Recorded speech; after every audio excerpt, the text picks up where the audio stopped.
Dans ma thèse d'État de 1999, notamment, j'ai montré que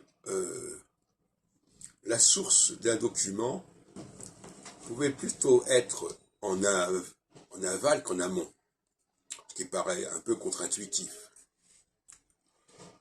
Dans le cas, par exemple, des centuries de Nostradamus, pour ne parler que d'elle, j'ai montré, de façon à mon avis assez décisive, ce que j'ai confirmé par mon post-doctorat de 2007, j'ai montré que des textes d'une certaine date, antidatés, je dirais en quelque sorte, ne s'expliquent que par des textes postérieurs. Et beaucoup de gens ont du mal à comprendre cela. Ça passe pas dans leur tête, ça. Mon ami Guinard, regretté Guinard, n'a jamais compris ce phénomène. Il n'a jamais voulu le comprendre.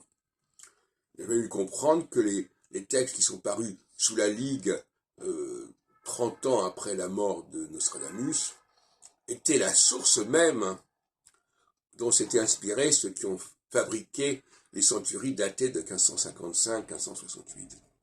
Ça, c'était difficile à comprendre.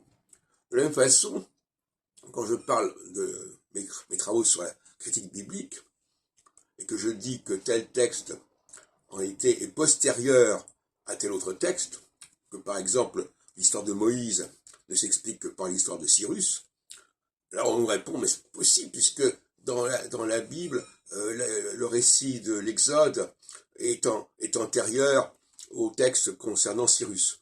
Oui, c'est extraordinaire, ça. Cette façon de... une sorte de blocage mental assez extraordinaire. Et donc là, on voit bien que le copieur devient le copié. C'est-à-dire que on aurait dit au départ que c'était la Ligue, les productions de la Ligue qui ont copié les documents parus sous le nom de Nostradamus et à l'époque de Nostradamus, alors qu'en réalité c'est l'inverse. Les documents parus sous Nostradamus sont des copies des textes postérieurs concernant les centuries dans les années 1584, 90, etc. Voyez-vous, il y a quelque chose là il y a des blocages épistémologiques, un obstacle épistémologique, comme dirait Bachelard, qui sont assez flagrants.